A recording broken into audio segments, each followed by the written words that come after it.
El día de hoy la Unión Ciclista Internacional dio una nueva noticia relacionada con el ciclismo colombiano y con el dopaje. Harlinson Pantano arrojó un resultado analítico adverso por EPO, un positivo por EPO, en un control realizado fuera de competencia el pasado mes de febrero. Este se suma a ya una lista considerable en los últimos años, pero lo cierto es que la lucha contra el dopaje en el ciclismo colombiano en nuestro país sigue estancada y eso es lo que vamos a analizar a continuación.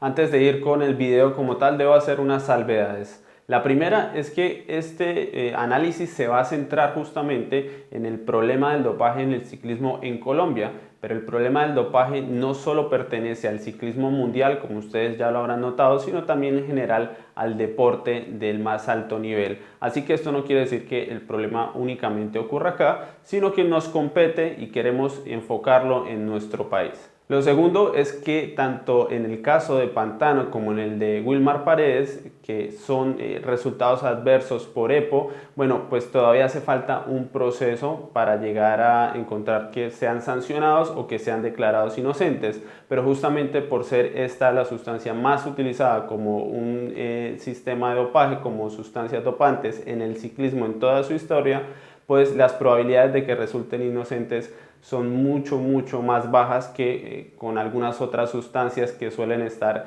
en cierta zona gris, como por ejemplo ocurrió con Christopher Froome. En todo caso, esto no va a cambiar el problema en general, que es el que queremos abarcar aquí, aunque Harlinson Pantano o Wilmer Paredes resulten siendo inocentes al final, el problema que vamos a tratar va a persistir en nuestro ciclismo. Y finalmente, la tercera salvedad que queremos hacer a nombre de Ciclismo Colombiano y personalmente como Eddie Jacome es que bueno, sabemos que este es un tema muy complejo, para nada tenemos la verdad absoluta y de hecho yo creería que nadie la tiene a nivel mundial, es muy complejo, es lo más difícil que hay por tratar en el deporte y especialmente en el ciclismo, pero en todo caso preferimos mostrar una posición, preferimos que del tema se hable y no ser parte de los medios que hacen del dopaje un tabú y en buena medida son parte de la ley del silencio que creemos le hace mucho daño justamente al deporte. Así que preferimos correr quizás el riesgo de llegar a equivocarnos en algunas apreciaciones, pero queremos promover el debate y que se hable de dopaje para asimismo hacerlo un tema de dominio público y que por fin se empiece a luchar contra él de forma frontal. Como ustedes habrán notado, los casos de dopaje en el ciclismo colombiano han venido sucediendo con mayor frecuencia en los últimos años, pero en realidad el trasfondo no cambia, es decir, los corredores en su mayoría pagan la sanción, pero todavía no encontramos la raíz del problema, en eso no se ha avanzado hasta el momento. Está bien que los ciclistas paguen su sanción porque, bueno, es parte de la justicia, especialmente hacia aquellos que deciden correr limpios, pero es mucho más importante ir a la raíz del problema, lo que hay en la estructura de nuestro ciclismo que está fomentando y promoviendo el dopaje. Bueno, pues es allí donde no se ha avanzado nada, porque a día de hoy no tenemos nombres, no tenemos estructuras, no tenemos información.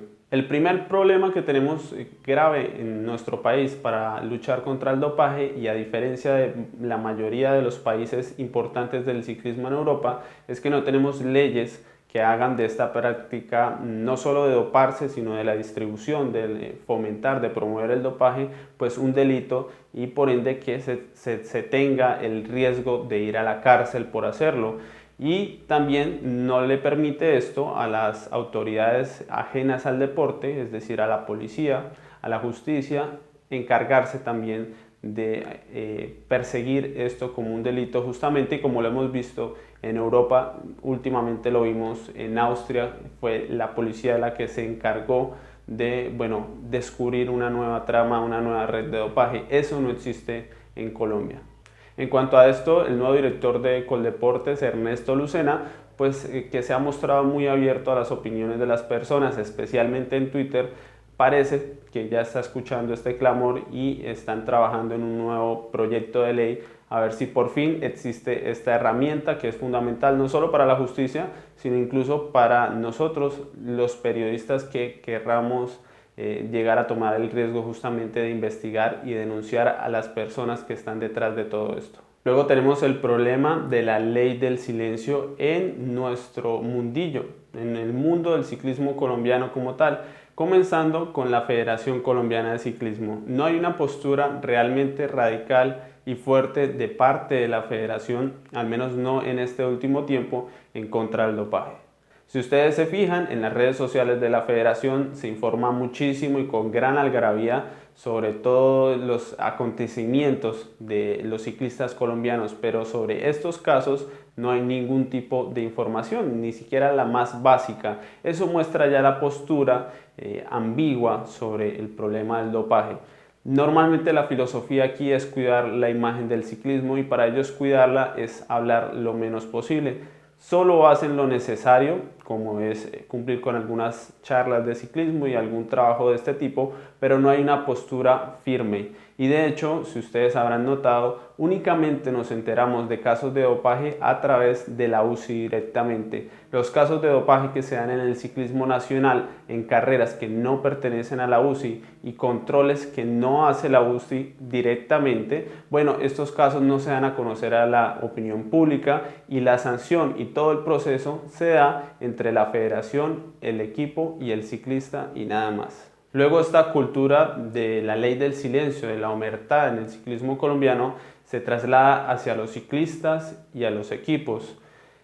Pocas veces, de hecho ninguna, no tengo presente ninguna ocasión en la que un corredor colombiano que haya dado positivo haya decidido contar todo, haya decidido contar quién se la ofreció, quién lo convenció, quién persona con nombre propio le entregó, le vendió la sustancia. Bueno, esto nunca ha sucedido y no sé si estoy mal informado, lo pueden dejar en los comentarios. Pero esto es parte justamente de esa ley del silencio porque se tiene claro en el mundo del ciclismo en nuestro país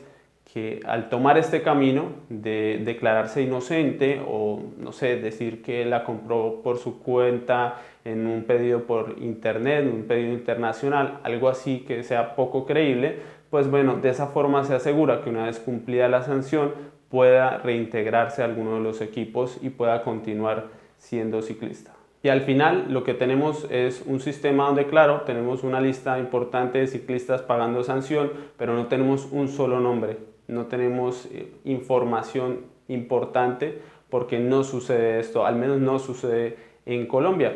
A nivel internacional sí hemos tenido muchos casos, pero no en nuestro país. Y esto es gravísimo porque no nos permite avanzar en nada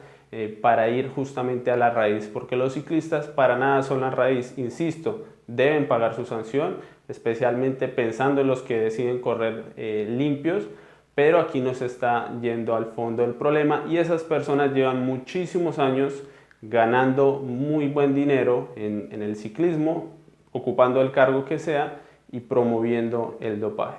Y también hay una parte muy importante de este sistema y es una parte mayoritaria, diría yo, de la afición. No todos, pero sí la gran mayoría. Es muy diferente la imagen de un ciclista que paga su sanción diciendo que es inocente, y aquí estoy hablando únicamente de los ganadores.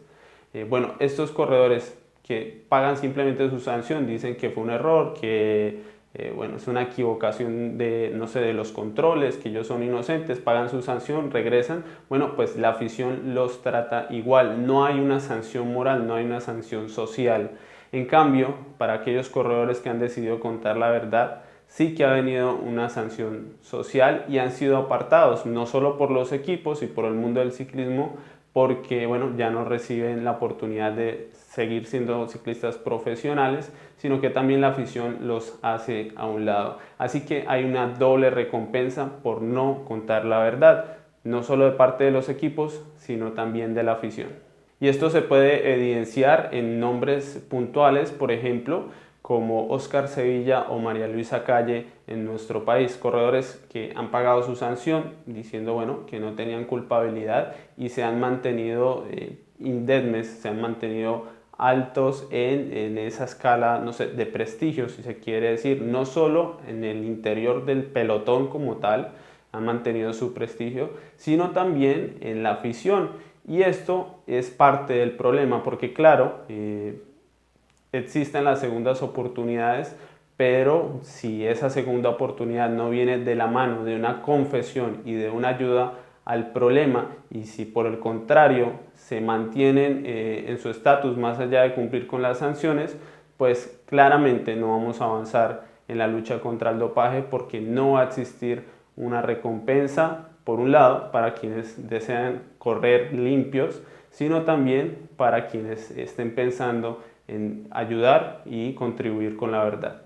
Hasta aquí llega nuestro video. Por supuesto que hay muchísimas cosas más para hablar sobre el dopaje, pero queríamos tocar algunos temas ahora que se está convirtiendo en una noticia de carácter nacional y de verdad nos preocupa. No son todos, ni mucho menos, los ciclistas colombianos que están metidos en esta cultura, pero sí es un problema grave, y a medida que los nombres son de mayor calibre, pues se va visibilizando más, pero también la reputación del ciclismo colombiano se va viendo afectada y golpeada a nivel mundial, no aquí, a nivel mundial, y sobre todo en una época en la que se están dominando las carreras más importantes con múltiples corredores que llegan y sorprenden. Entonces hay que prestarle atención, hay que trabajarlo, y bueno, como de costumbre estaremos prestos a leer sus opiniones en la sección de comentarios. Esperamos respeten las posiciones diferentes. Sabemos que es un tema complejo, pero la idea es intercambiar opiniones. Así que espero se suscriban si les gusta nuestro contenido y nos veremos muy pronto.